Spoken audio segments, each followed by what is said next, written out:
Shalom saudaraku yang dikasihi Tuhan Yesus Kristus. Selamat pagi, salam sejahtera untuk kita semuanya. Selamat datang kembali di Renungan Rohani pagi hari ini. Semoga saudara yang terkasih dalam keadaan sehat selalu, kiranya damai dan sukacita Roh Kudus melimpah di dalam hati dan pikiran saudara saat ini.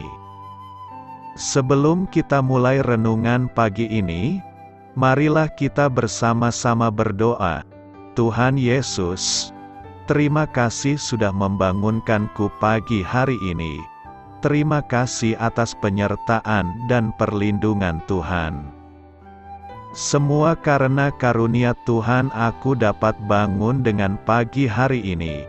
Aku menyerahkan seluruh aktivitasku hari ini ke dalam kuasa tangan Tuhan. Jauhkanku dari yang jahat, ya Tuhan. Tuhan Yesus, tolong lindungi dan berkati aktivitasku hari ini. Tolong berkati juga keluarga dan teman-temanku, Bapa Surgawi, oleh karya Roh Kudus. Tolonglah aku untuk menjauhi segala sesuatu yang melukai hati-Mu. Ampunilah segala dosa kami, ya Tuhan. Dalam nama Tuhan Yesus, aku sudah berdoa. Amin. Sahabat saudara rohani, pembacaan ayat emas Alkitab renungan kita hari ini terambil dari kitab Kejadian 4 ayat 1 sampai dengan ayat 12. Kemudian manusia itu bersetubuh dengan Hawa, istrinya, dan mengandunglah perempuan itu. Lalu melahirkan Kain, maka kata perempuan itu, "Aku telah mendapat seorang anak laki-laki dengan pertolongan Tuhan." Selanjutnya dilahirkannyalah Habel, adik Kain. Dan Habel menjadi gembala kambing domba, Kain menjadi petani. Setelah beberapa waktu lamanya, maka Kain mempersembahkan sebagian dari hasil tanah itu kepada Tuhan sebagai korban persembahan. Habel juga mempersembahkan korban persembahan dari anak sulung kambing dombanya, yakni lemak-lemaknya. Maka Tuhan mengindahkan Habel dan korban persembahannya itu. Tetapi Kain dan korban persembahannya tidak diindahkannya. Lalu hati Kain menjadi sangat panas, dan mukanya muram. Firman Tuhan kepada Kain, "Mengapa hatimu panas dan mukamu muram? Apakah mukamu tidak akan berseri, jika engkau berbuat baik? Tetapi jika engkau tidak berbuat baik, dosa sudah mengintip di depan pintu. Ia sangat menggoda engkau, tetapi engkau harus berkuasa atasnya." Kata Kain kepada Habel, adiknya, "Marilah kita pergi ke padang." Ketika mereka ada di padang, tiba-tiba Kain memukul Habel, adiknya itu, lalu membunuh dia. Firman Tuhan kepada Kain, "Di mana Habel, adikmu itu?"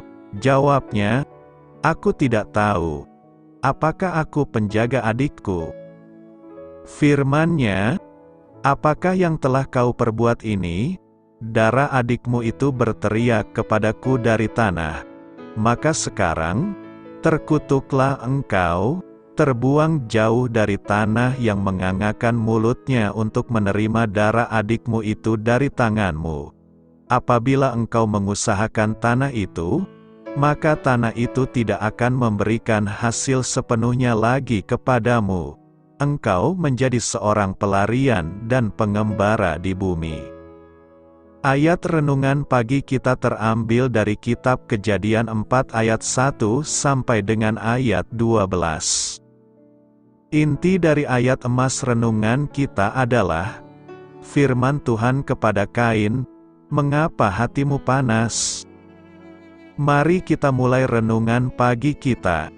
Judul renungan kita hari ini adalah Menegur dengan Kasih, ditulis oleh Tom Felton. Mari kita mulai kisah inspiratif. Teman saya melakukan banyak hal dengan baik, tetapi ada satu masalah yang dimilikinya.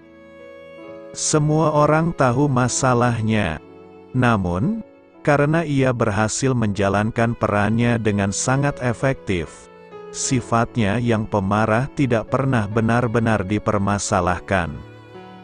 Ia tidak pernah benar-benar ditegur karena masalah itu. Sayangnya, selama bertahun-tahun, banyak orang yang tersakiti olehnya. Ada begitu banyak hal yang dapat dicapai oleh orang itu. Tetapi akhirnya sifat tersebut membuat karirnya yang menjanjikan kandas lebih cepat. Andai saja saya berani bertindak dengan menegurnya bertahun-tahun lalu. Dalam Kejadian 4, Allah memberikan gambaran yang sempurna tentang apa artinya menyadarkan seseorang akan dosanya dengan penuh kasih. Kain sedang marah besar. Sebagai seorang petani, ia mempersembahkan sebagian dari hasil tanah itu kepada Tuhan sebagai korban persembahan. Namun, Allah dengan jelas mengatakan bahwa apa yang dipersembahkan Kain tidaklah berkenan di hatinya. Persembahan Kain ditolak dan hatinya menjadi sangat panas, dan mukanya muram. Lalu Allah menegurnya dan berkata, "Mengapa hatimu panas?" Allah lalu meminta Kain agar berbalik dari dosanya dan mengejar apa yang baik dan benar. Sayangnya, Kain tidak mengindahkan perkataan Allah dan kemudian melakukan perbuatan yang mengerikan. Meski kita tidak dapat memaksa orang lain untuk berbalik dari perbuatan dosa mereka, kita dapat menegur mereka dengan penuh kasih. Kita dapat menyatakan hal-hal yang benar dengan hati penuh kasih, agar bersama-sama kita dapat makin lama makin menjadi sempurna seperti Kristus. Lalu, sebagaimana Allah memberi kita telinga untuk mendengar, kita juga rela menerima teguran keras yang mengandung kebenaran dari orang lain. Marilah kita renungkan di dalam hati kita, mengapa penting bagi kita untuk menegur orang lain dengan kasih. Bagaimana Anda menyikapi teguran yang keras tetapi bermanfaat bagi Anda? Hal ini patut kamu ketahui. Alkitab banyak berbicara tentang kemarahan. Allah memperingatkan Kain bahwa amarah adalah tanggapan yang harus cepat dikuasai. Pemazmur Daud memperingatkan, "Berhentilah marah, itu hanya membawa kepada kejahatan." Demikian pula Salomo, orang paling bijak di muka bumi, berkata bahwa orang yang marah akan melakukan hal-hal bodoh. Perjanjian Baru memperingatkan, apabila kamu menjadi marah, janganlah kamu berbuat dosa dan janganlah beri kesempatan kepada iblis. Dan orang yang marah tidak dapat melakukan yang baik, yang menyenangkan hati Allah. Hati yang gembira membuat muka berseri-seri. Amsal 15 ayat 13 berkata, "Hati yang gembira membuat muka berseri-seri, tetapi kepedihan hati mematahkan semangat." Hati yang gembira membuat muka berseri dapat dimaknai hati yang senang, sukacita, riang gembira. Besar hati atau bahagia menjadikan raut wajah yang tampak bercahaya, semarak, tampak ceria, ada kemuliaan, indah, cantik, elok, atau bagus. Ada beberapa hal penting yang hendak kita pelajari dari nas hari ini, yakni: pertama, hati yang gembira membuat muka berseri-seri. Apabila berseri-seri adalah bercahaya, bersemarak, tampak elok, indah, tampak ceria atau cerah sekali, maka muka berseri-seri adalah muka yang bercahaya atau bersemarak. Muka berseri-seri adalah wajah yang tampak elok, indah, atau cantik. wajah yang tampak ceria dan cerah sekali. Dalam kitab Mazmur 34 ayat 5, mengatakan kepada kita, "Tujukanlah pandanganmu kepadanya, maka mukamu akan berseri-seri, dan tidak akan malu tersipu-sipu." Pemazmur mengingatkan supaya kita mengarahkan pandangan mata hati kita kepadanya. Supaya kita memfokuskan pandangan mata hati kita kepada Allah, maka muka kita akan berseri-seri, bersinar, bercahaya, dan akan tampak elok dan menyenangkan, dan kita tidak akan tersipu atau malu.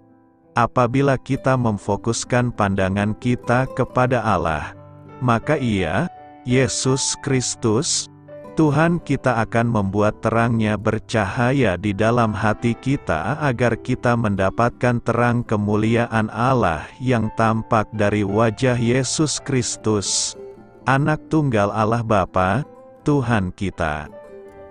Kedua, kepedihan hati mematahkan semangat. Secara umum, kepedihan dimaknai sakit hati yang bercampur sedih. Seperti luka yang ditetesi asam atau garam, jadi, seseorang yang mengalami sakit hati bercampur sedih akan melemahkan perasaan hati, gairah, kekuatan, kegembiraan, dan kemauan untuk bekerja atau berjuang. Dalam kitab Amsal 25 ayat 20, menyatakan, orang yang menyanyikan nyanyian untuk hati yang sedih adalah seperti orang yang menanggalkan baju di musim dingin, dan seperti cuka pada luka. Pemazmur menyatakan bahwa orang yang menyanyikan nyanyian untuk hati yang sedih adalah seperti orang yang melepaskan baju di musim dingin. Bagaimana mungkin tidak kedinginan dan bahkan terlalu dingin yang menyiksa diri? Atau seperti luka yang ditetesi cuka sehingga sangat pedih sekali. Pengkhotbah menuliskan, "Buanglah kesedihan dari hatimu dan jauhkanlah penderitaan dari tubuhmu, karena kemudahan dan fajar hidup adalah kesia-siaan." Benar, buanglah jauh-jauh kesedihan dari dalam hati kita. Buanglah jauh-jauh penderitaan dari tubuh kita, dari hidup kita. Mengapa? Sebab masa kemudahan dan fajar kehidupan adalah kesia-siaan belaka. Ketiga, berbuat baik membuat muka berseri. Pada waktu itu, ketika Kain yang mempunyai maksud jahat kepada Habel, adiknya, Tuhan bertanya kepada Kain sebagaimana dicatat dalam kitab Kejadian 4 ayat 6-7, "Mengapa hatimu panas dan mukamu muram? Apakah mukamu tidak akan berseri, jika engkau berbuat baik? Tetapi jika engkau tidak berbuat baik, dosa sudah mengintip di depan pintu. Ia sangat menggoda engkau, tetapi engkau harus berkuasa atasnya." Di sini, firman Tuhan menyatakan kepada Kain, "Mengapa hatimu panas dan mukamu muram? Apakah mukamu tidak akan berseri, jika engkau berbuat baik?" Dalam perkataan lain, secara implisit Tuhan bertanya kepada Kain, mengapa hatinya menjadi panas dan bermuka muram daurja, tidak bercahaya, tidak berseri, tidak bersinar, tidak tampak gembira atau sedih. Tuhan Allah mengingatkan Kain bahwa apabila ia tidak berbuat baik, maka dosa sudah mengintip di depan pintu. Dosa sangat menggodanya, dan karenanya Kain harus berkuasa atasnya. Namun sayang, Kain tidak mempedulikan firman Tuhan. Ia mengajak Habel, adiknya, ke padang. Lalu ia memukul Habel dan membunuhnya. Demikianlah, dosa sudah membuat muka seseorang tampak muram, tidak ceria, gelap, tidak bercahaya dan tidak berseri. Dosa sudah membuat wajah seseorang tidak bersinar, tidak tampak gembira dan sedih. Karena itu, teruslah membuat hati kita bergembira agar wajah kita tampak berseri-seri. Kain dan Habel, persembahan yang berkenan bagi Tuhan. Pembacaan firman terambil dari Kejadian 4 ayat 1-16. Kain dan Habel, cerita dua orang kakak beradik yang memberikan persembahan kepada Tuhan. Yang satu persembahannya diterima, yaitu Habel, yang lain ditolak, yaitu Kain, oleh Tuhan. Perbuatan kedua kakak beradik ini sebenarnya adalah baik, yaitu sama-sama memberikan persembahan bagi Tuhan, namun akhir dari kisah ini begitu tragis sehingga berujung pada pembunuhan pertama. Mengapa korban persembahan Habel diindahkan Tuhan sedangkan Kain tidak? Setidaknya ada beberapa hal yang membedakan persembahan Habel dan persembahan Kain. Persembahan yang terbaik. 1. Habel memberikan persembahan yang lebih baik. Ibrani 11 ayat 4. Dalam Ibrani 11 ayat 4 ditulis bahwa Habel memberikan persembahan yang lebih baik dari Kain. Bagaimana mengukur persembahan Habel yang lebih baik? Tentunya Tuhan memiliki penilaian tersendiri. Tugas kita adalah memberi yang terbaik bagi Tuhan. 2. Karena Habel hidupnya berkenan bagi Tuhan. Pada Kejadian 4 ayat 4 dikatakan bahwa Tuhan mengindahkan Habel dan persembahannya. Jadi yang diindahkan Tuhan pertama adalah Habelnya, kemudian persembahannya. Bukan hanya persembahan kita yang terbaik, namun terlebih dari itu Allah melihat pribadi kita yang berkenan bagi Tuhan. Persembahan yang diindahkan Tuhan adalah persembahan yang seimbang antara kehidupan kita yang baik dan persembahan kita. 3. Karena Habel memiliki iman. Karena iman Habel mempersembahkan korban yang lebih baik.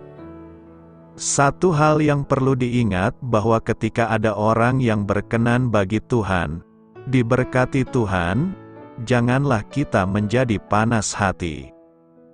Kain membiarkan dirinya dikuasai oleh amarah dan melakukan perbuatan yang tidak berkenan bagi Tuhan. Perbuatan yang dilandaskan emosi itu hanya berakibat penyesalan di masa datang. Ketika hati Kain menjadi panas dan mukanya muram, firman Tuhan sudah mengingatkan sebelumnya bahwa jangan sampai panas hati. Ketika kita tidak berbuat baik, dosa telah mengintip dan tampak begitu menggoda. Sesungguhnya dosa tidak memiliki kuasa atas kita. Dia hanya bisa mengintip, menggoda kita, namun sama sekali tidak memiliki kuasa atas orang percaya. Kita harus memegang kendali atasnya. Kain membiarkan dirinya termakan amarahnya dan membiarkan dirinya berdosa di hadapan Tuhan. Ketika kita melihat kemajuan orang lain, jangan kita panas hati melainkan turut bersukacita. Belajar dari keberhasilannya dan tetaplah rendah hati. Memberi bagi Tuhan bukan berarti sebatas pada materi saja, namun memberi waktu kita, tenaga, pikiran, memberi yang terbaik dan jaga hidup kita berkenan bagi Tuhan, maka Tuhan akan mengindahkan hidup kita dan persembahan kita. Persembahan yang harum. Yehezkiel 20 ayat 41-42 berkata, seperti kepada persembahan yang harum aku berkenan kepadamu pada waktu aku mengeluarkan kamu dari tengah bangsa-bangsa dan mengumpulkan kamu dari negeri-negeri, di mana kamu berserak, dan aku akan menunjukkan kekudusanku kepadamu di hadapan bangsa-bangsa, dan kamu akan mengetahui bahwa akulah Tuhan. Pada waktu aku membawa kamu masuk ke tanah Israel, ke negeri yang dengan sumpah telah kujanjikan memberikannya kepada nenek moyangmu. Kata persembahan pertama kali muncul dalam Alkitab di kitab Kejadian 4 ayat 3 berkata 4. Di mana dalam bahasa asli yaitu bahasa Ibrani ditulis dengan yang adalah minhah dan dalam bahasa Inggris disebut dengan an offering dan dalam bahasa Indonesia disebut dengan persembahan, serta dalam Kamus Besar Bahasa Indonesia diartikan sebagai hadiah, pemberian, kepada orang yang terhormat. Memberi persembahan harus didasari iman percaya kepada Tuhan sehingga dapat dilakukan dengan kerelaan hati serta sukacita dan bukan dengan sedih hati atau bahkan dengan paksaan. Iman dan kerelaan hati memengaruhi seperti apa persembahan yang kita berikan kepada Tuhan. Persembahan terbaik yang kita berikan kepada Tuhan dengan iman dan kerelaan hati dan berdasarkan atas apa yang ada pada kita maka akan diterima oleh Tuhan. Tuhan menghendaki persembahan yang terbaik sebagai bukti kita memuliakannya. Seperti ketika Maria mempersembahkan minyak narwastu murni yang mahal untuk meminyaki kaki Yesus dan kemudian menyeka kaki Yesus dengan rambutnya. Ada tertulis, sebab suatu takaran yang baik, yang dipadatkan yang kita pakai menjadi ukuran kepada Tuhan akan dipakai Tuhan juga untuk diukurkan kepada kita.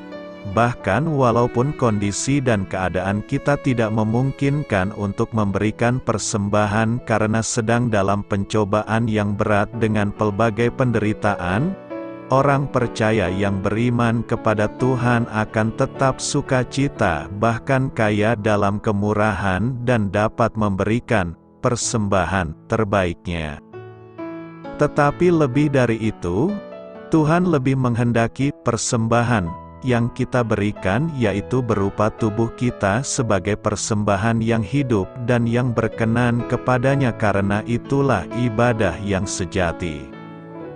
Tubuh yang dimaksud adalah dalam arti semua anggota tubuh tanpa terkecuali, dari ujung rambut sampai ke ujung kaki, baik penglihatan oleh mata, pendengaran oleh telinga, perkataan oleh mulut, sikap dan perbuatan serta semua pekerjaan yang dilakukan oleh anggota tubuh lainnya.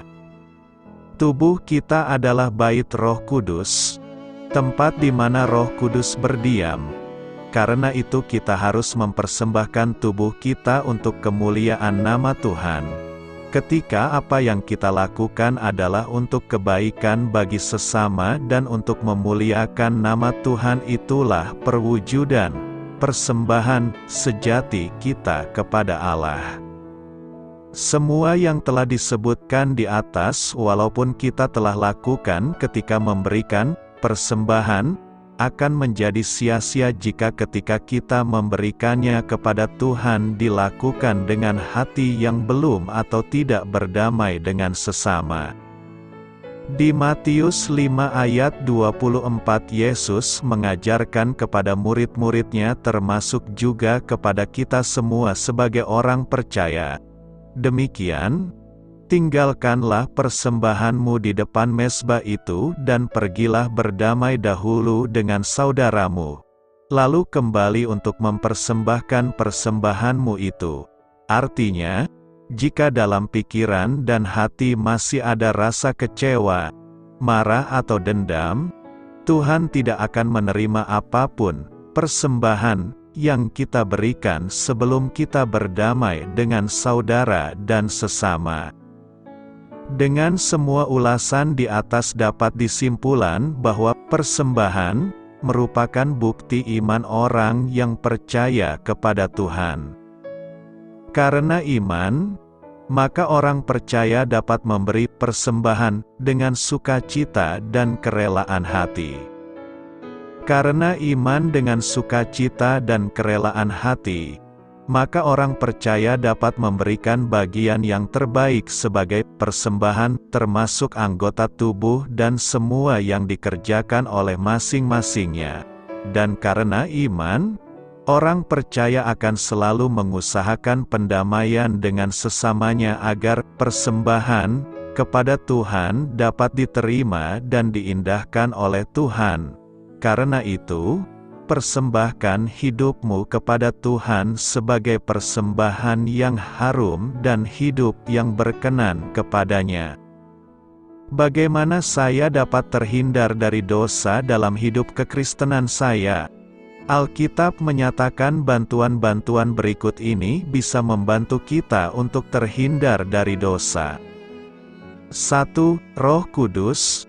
Roh Kudus merupakan hadiah yang diberikan Allah kepada kita, gerejanya, supaya bisa hidup berkemenangan dalam hidup Kristiani.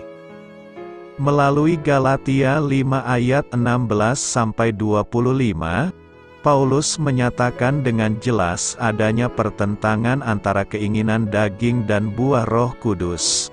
Dalam bagian ini, kita dinyatakan telah dipanggil untuk hidup dalam Roh. Setiap orang percaya sudah memiliki Roh Kudus. Namun ayat ini menekankan bahwa kita perlu hidup dalam Roh, tunduk kepada kuasanya. Ini berarti secara aktif kita harus mengikuti gerakan Roh Kudus, dan tidak mengikuti kedagingan kita lagi.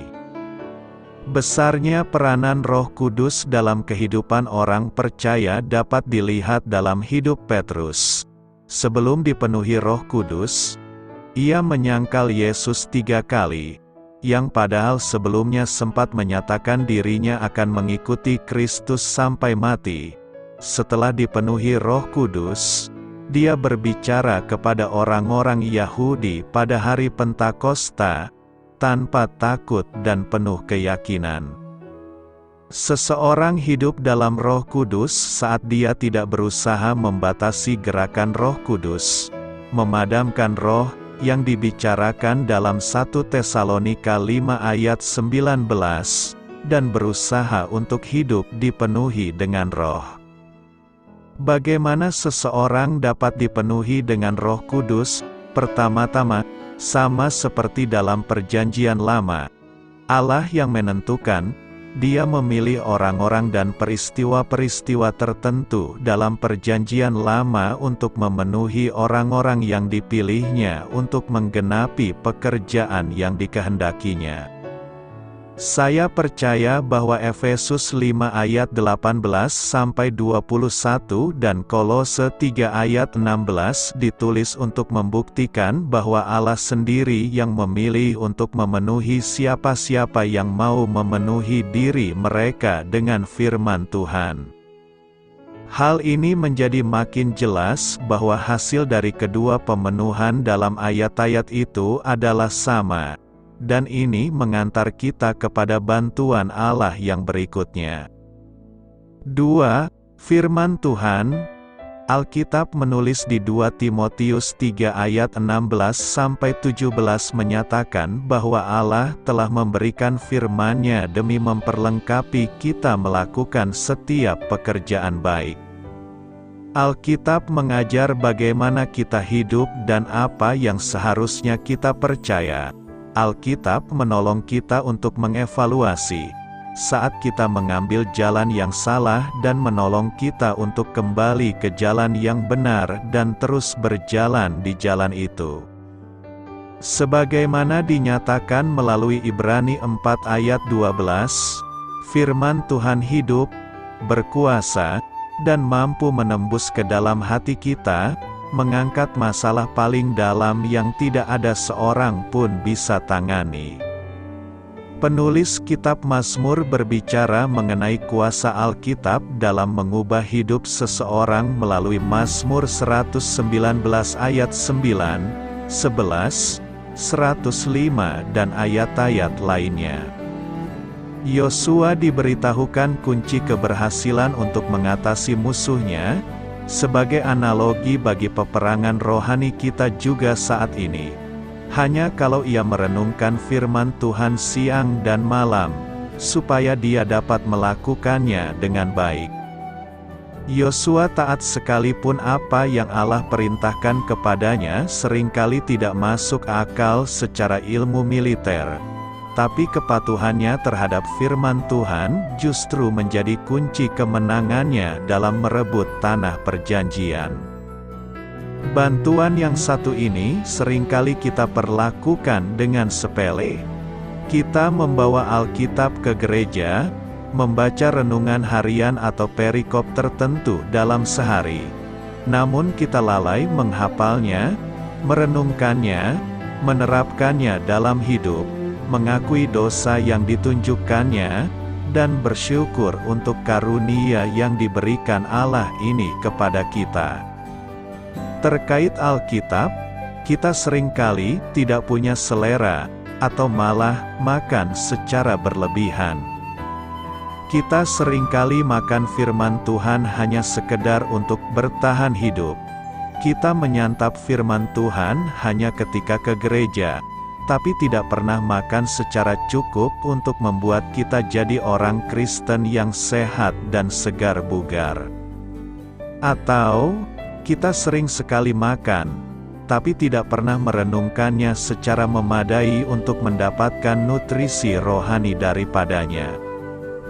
Jika saudara tidak punya kebiasaan untuk mempelajari firman Tuhan secara mendalam setiap hari dan menghafal ayat-ayat yang berkesan, penting bagi saudara mulai berusaha untuk menjadikan itu sebagai kebiasaan saudara. Saya juga menyarankan saudara memulai sebuah catatan harian, baik di komputer atau dalam sebuah buku. Jadikan kebiasaan untuk tidak menaruh Alkitab yang sedang saudara baca, sampai saudara sudah mencatat segala yang telah saudara pelajari darinya. Saya juga sering mencatat doa-doa, meminta Allah mengubah bagian-bagian hidup yang Allah tunjukkan kepada saya. Alkitab adalah alat yang Roh Kudus gunakan dalam hidup kita dan dalam hidup orang-orang lain. Suatu bagian utama dan penting dari senjata rohani yang Allah berikan untuk kita pakai dalam peperangan rohani kita. 3. Doa. Ini adalah bantuan penting lainnya yang Allah telah berikan kepada kita. Bantuan ini pun sering diresponi orang Kristen secara basa-basi saja, apalagi untuk melakukannya. Kita ada persekutuan doa, waktu berdoa, dan sebagainya. Namun kita tidak menggunakannya sesuai contoh yang ditunjukkan gereja mula-mula. Paulus berkali-kali mengatakan bagaimana dia berdoa bagi mereka yang dia layani. Secara pribadi, kita sering tidak menggunakan bantuan ini. Padahal, Allah telah memberikan janji-janji indah sehubungan dengan doa. Paulus juga menyinggung soal doa dalam pembahasannya mengenai peperangan rohani. Bagaimanakah pentingnya doa? Ketika saudara mempelajari soal Petrus, saudara mengingat apa yang dikatakan Yesus kepadanya di Taman Getsemani, sebelum ia menyangkal Yesus. Ketika itu, saat Yesus berdoa, Petrus tidur. Yesus membangunkannya dan berkata, "Berjaga-jagalah dan berdoalah, supaya kamu jangan jatuh ke dalam pencobaan. Roh memang penurut, tetapi daging lemah." Sama seperti Petrus, saudara ingin melakukan apa yang baik, tapi tidak memiliki kekuatan. Kita perlu mengikuti nasihat Tuhan untuk mencari, mengetuk dan meminta, dan Dia akan memberikan kita kekuatan yang kita perlukan. Tetapi kita tidak boleh sekedar berbasa-basi mengenai ini. Saya tidak bermaksud mengatakan doa memiliki kuasa magis. Bukan demikian. Allah adalah Allah yang luar biasa. Doa adalah pengakuan akan keterbatasan kita dan kuasa Tuhan yang tidak terbatas. Melalui doa, kita berpaling kepadanya untuk kuasa itu supaya kita dapat melakukan apa yang Dia ingin kita lakukan, bukan apa yang kita ingin lakukan. 4. Gereja. Lagi-lagi kita sering mengabaikan bantuan yang ini. Ketika Yesus mengutus murid-muridnya, Dia mengirimkan mereka dalam kelompok yang terdiri dari 2 orang. Ketika kita membaca mengenai perjalanan-perjalanan misi di Kisah Para Rasul, mereka tidak pergi sendirian, tapi dalam kelompok yang terdiri dari paling sedikit 2 orang. Yesus berkata, di mana ada 2 atau 3 orang berkumpul dalam nama-Nya, Dia ada di tengah-tengah mereka. Paulus menyarankan kita jangan menjauhkan diri dari pertemuan-pertemuan ibadah, sebagaimana yang dilakukan oleh beberapa orang, tetapi menggunakan kesempatan itu untuk saling menasihati satu dengan yang lain dalam kasih dan pekerjaan baik. Yakobus mengajarkan kita untuk saling mengaku dosa satu dengan yang lain. Dalam kitab Amsal, dalam Perjanjian Lama, kita diberitahukan bahwa besi menajamkan besi. Orang menajamkan sesamanya, atau dengan ungkapan, tali 3 lembar tak mudah diputuskan.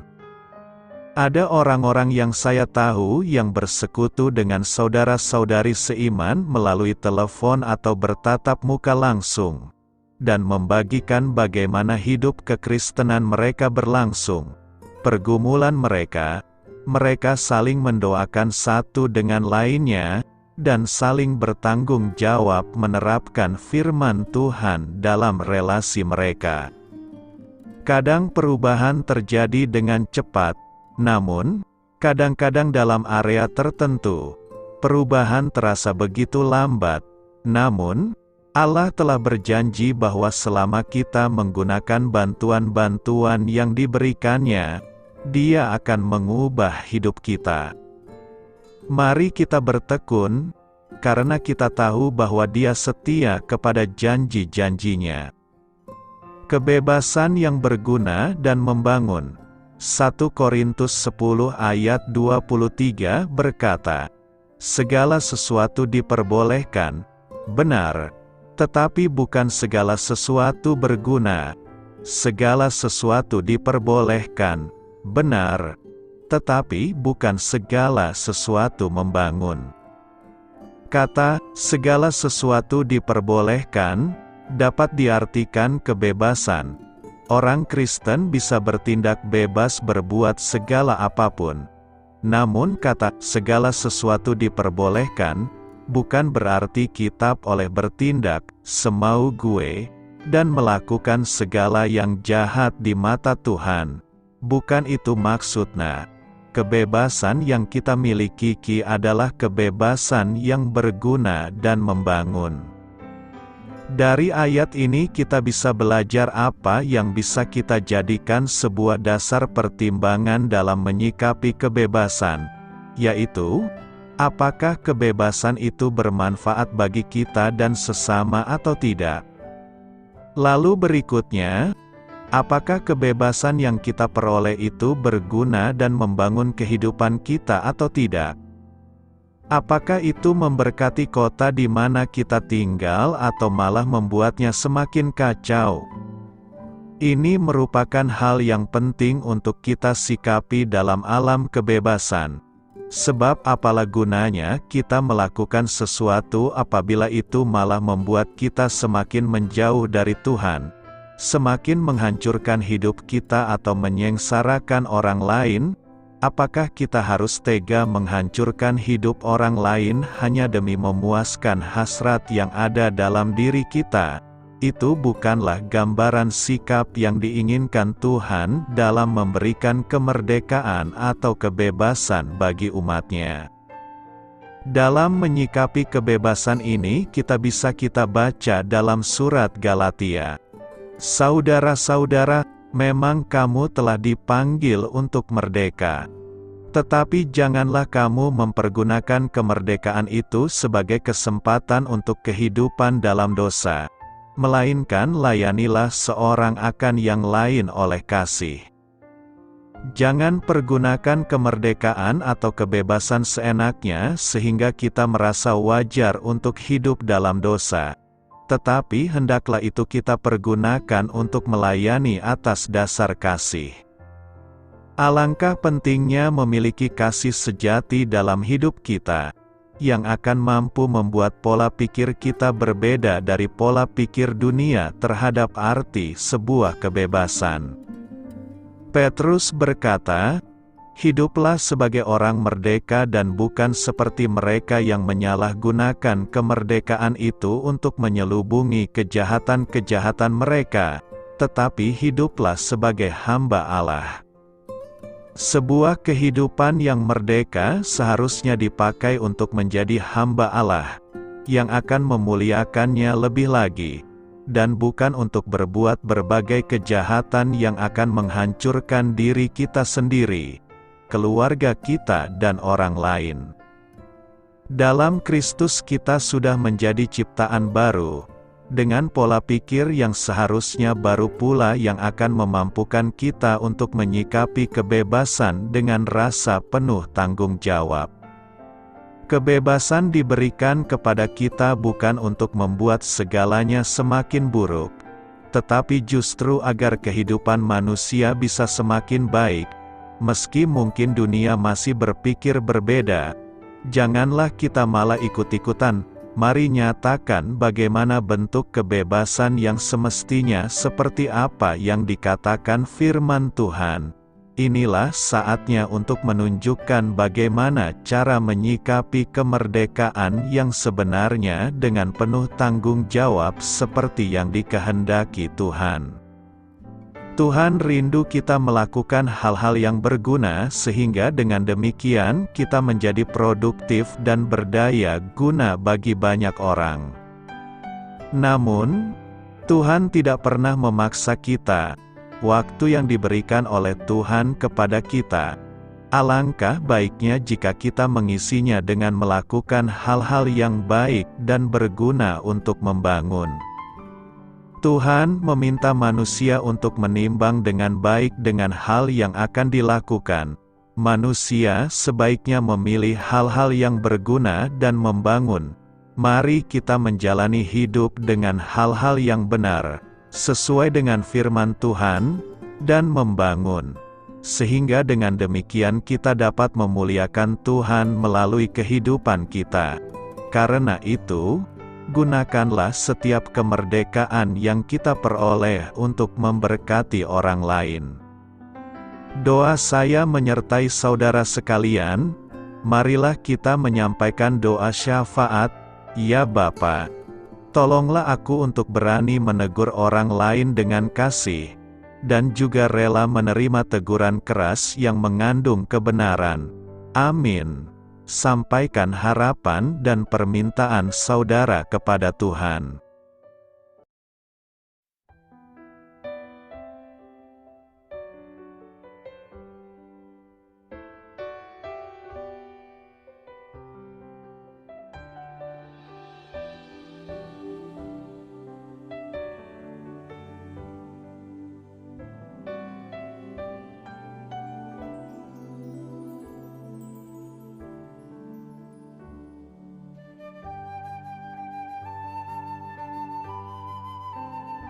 Marilah kita renungkan sahabat saudara rohani. Demikianlah renungan firman Tuhan pagi hari ini. Semoga menjadi berkat dalam hidup kita. Dan sebelum kita memulai segala aktivitas kita pagi hari ini, marilah kita berdoa. Selamat pagi Bapa, malam hari telah berganti pagi. Kehidupan baru telah Engkau berikan kembali bagi kami. Bapa Surgawi, tolonglah aku menyadari kebutuhan orang lain, supaya aku dapat membagikan apa yang telah Engkau berikan kepadaku. Pada saat aku membutuhkan, berilah aku keyakinan bahwa Engkau akan mencukupkanku, melalui orang-orang yang mengasihi-Mu, bukan karena kami pantas atau layak, namun karena kasih karunia-Mu kami boleh ada, sebagaimana kami ada di pagi hari ini. Terima kasih Tuhan, atas kesempatan baru yang telah Tuhan berikan kepada kami. Untuk bisa memperbaiki diri agar kami bisa lebih layak di hadapan-Mu. Hari ini kami serahkan semua perkara dan kesulitan yang akan kami lalui ke dalam tangan-Mu. Biarkanlah kami bisa memuliakan-Mu dalam segala aktivitas yang akan kami lakukan. Amin. Biarlah firman Tuhan menjadi pengingat untuk kita semua, bahwa tuntunan dari Roh Kudus akan selalu memberi jalan keluar bagi setiap permasalahan hidup kita, dan memberi kedamaian di hati kita. Sampai jumpa di renungan pagi saudara rohani berikutnya. Kiranya Tuhan selalu memberkati saudara semua hari ini. Amin. Shalom.